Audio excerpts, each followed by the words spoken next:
Well, welcome, baseball fans. Here we are again on the road at another Midsummer Classic. Dave Stevens here with Troy Geary. And Troy, this doesn't get old coming to these things. No, I mean, this is a great event. You know, now almost 4 days of action. So a lot of coverage we got here. And we're kicking it off today with this amazing baseball classic that Ken Griffey Junior created. And we got some great college players here that don't normally get seen. Yeah, a lot of these guys are going to be drafted come this weekend, so it's good to showcase them. You know, I don't get a lot of coverage being from HBCUs. And there's a lot of stars walking around here, Hall of Famers, and we started talking to them. In fact, Troy had a chance to catch up with an old friend. I caught up with the guy I hadn't seen in some 30 years, so sit back and watch as we give you some of the best of the first day of the 2025 All-Star Game. Here with Brian Jordan, manager of the HBC team. Brian, did you miss being out here seeing all this stuff? You know I do. I really do, man, and especially when you see these young kids who are hungry to try to make it to the big leagues. It's fun to watch these guys, and, you know, when I was asked to be a part of this, you know, it was an honor. So here I am, and hopefully I walk away with a win over Dave Justice. Yeah, you're a legend here in Atlanta. What does it mean to come back here and be around these fans? I mean, a lot of them still know you from, you know, the Falcons and the Braves, but just to come back and kind of give back to the community? Yeah. Well, I miss it, and I miss the fans, and it is a joy to come back and see the smiling faces out there, the fans coming back. So, you know, for me, it's a win-win situation to be back around the game of baseball, to be helping young kids believe in themselves and dream. So I love it, and I'm thankful for the opportunity. Okay, give us a couple guys on your team to watch in the next couple of years, maybe getting drafted in Major League someday. Well, I love Thibodeau. Thibodeau is one of those rare athletes. He can do it all. I mean, it's for power, and he's a smaller guy, but, you know, he's very aggressive on the bases, and I look forward to seeing him in this game. And we got a big first baseman in Cruz who has a lot of power, so I can't wait to see that today, and hopefully it'll be on display, and he can drive in a lot of runs, and I can walk away with a victory. And one last question for you. How do you feel it can be a lot of your Braves teammates? I know David Justice, he's a California boy now, so you don't really get to see him that often. Just running into him and all your other teammates that are helping you coach today. Yeah, a lot of guys that I played with or played against are here, and it's like a reunion, you know, to see Ken Griffey Junior again, and, you know, what he's doing with Swingman Classic, giving HBCU students a chance to come out here and play baseball and get some exposure. That's what it's all about, man. We're having a lot of jokes and fun, just being around each other again. Okay, I got one more, sorry. Yes. Will we see another two-person sport athlete again? You know, we got Ohtani pitching in baseball, but actually you played Deion, you know, Bo Jackson. Are we going to see another one of those in your lifetime, you think? You know what? I don't think so. I really hope so, and I always encourage parents to allow their kids to play multiple sports so we can see it again. But it's not the parents anymore. It's the coaches. You know, going to high school now, a lot of these coaches want kids to just play one sport, and I'm not a believer in that. I think you become a better athlete playing multiple sports, and hopefully one school, one coach will give a kid an opportunity to play two professional sports.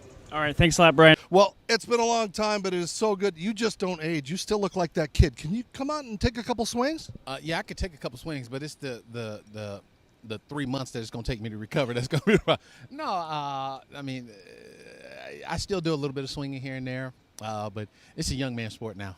It's a golf club you're swinging more of, right? Yeah, at least 5 or 6 days a week. You know. So you come to these events, and it's so great to see you, such an ambassador, but it's a different role because you're looking through a lens. You've turned into media. No.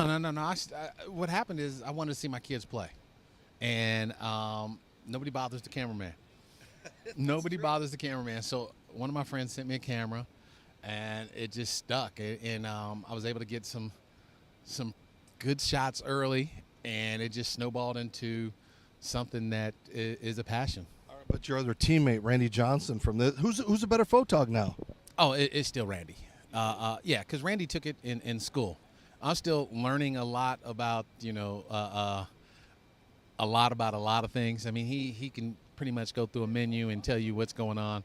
I still have to sometimes call somebody in the middle of the night when I'm trying to work on something. But, you know, it's something that I do, you know, probably a couple hours a week is try to improve my skill. And I was talking to my former coworker at ESPN, your old teammate Harold Reynolds, and again, the camaraderie I think is the fun part to watch you guys come back and kind of see each other, talk to each other, because it's been a long time. You see these faces. Yeah, you got to stop Harold from lying. I mean, I mean, if he says things good, then that's the truth. But if he starts, talking about, this and that, then he's lying, and you got to stop him from that. Harold's my big brother. I mean, he's known me since I was 17 when I first got there.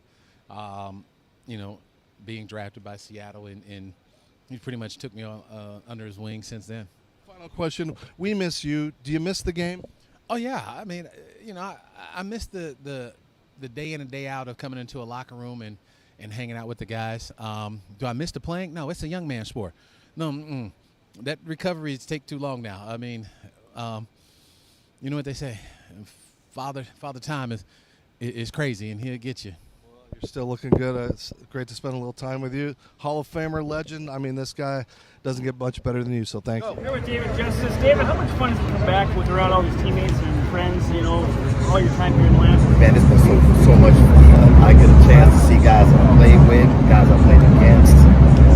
All of us live all over the country. And we're all older, got our families, and for us to get a chance to come together, especially for this event, we're so glad to be able to impart the wisdom that we have, the knowledge that we have on these young players in this short period of time. Because I always say, I wish every young kid could play in the big leagues because it's one of the best jobs out here in this world. And if there's a way that I can give them to help them in their progression, then I'm always good. And that's why I'm so excited here. And being a manager, that's even better. Give us a couple names of guys on your roster that kind of I got to see them. I can't say we only took batting practice yesterday. So I'm like you. I'm going to be surprised myself as I watch each other. Three-time All-Star. What was your favorite All-Star memory that you had? My favorite All-Star memory is obviously your first one, 93 in Baltimore. Baltimore is a beautiful stadium. And your first time's always exciting, man. Just wearing that Braves uniform with pride and representing the spirit of Atlanta. Just your first one's always special. Last one for you. I know you didn't play in this ballpark, but how do you think your game would have fit here at this ballpark? Oh, my game would have really fit here. If Major League Baseball made one adjustment, I'd have been chasing 700 home runs. If they just moved the right field pole maybe about 10 feet to the right, I'd have 700 home runs in any stadium. Right, kind of like Yankee Stadium with your court right. The joke of that is I pulled a lot of balls foul. That was hard enough to be home runs, but they just went foul. Being left-handed, yeah, you probably would have hit, probably 700. No, I'm just joking, man. This is a beautiful ballpark. They did a great job. And this whole area, the restaurants, and I see apartments and hotels and stuff. I mean, they've done a great job. All right, Dave, thanks very much. This was a pretty cool day to kick things off. Yeah, I mean, MLB has really done a great job the last couple of years of expanding their coverage to make it more of an event like the NFL's doing. So I would just say every year I would think the MLB will get better at this, and it'll be better every year. And now we have Chris Martin shooting us for iTattoo. So I guess we're going to have some peanuts and some Cracker Jacks. And I don't care if we ever get back, but we are here all week to give you the best of the All-Star game. And I got my best friend here. What are you looking forward to the rest of the weekend? I mean, the draft's going to be fun. A lot of good players are going to be picked there. And then the home run derby. I mean, I know a lot of people say the big names are not in it, but a lot of those guys are underrated, and I think they'll put on a good show for us. All right, let's see what the heck the toy is in here. Check us out. Follow us on all social media. This is Dave and Troy from the Geary, Stein, and Stevens Show at the 2025 All-Star Game.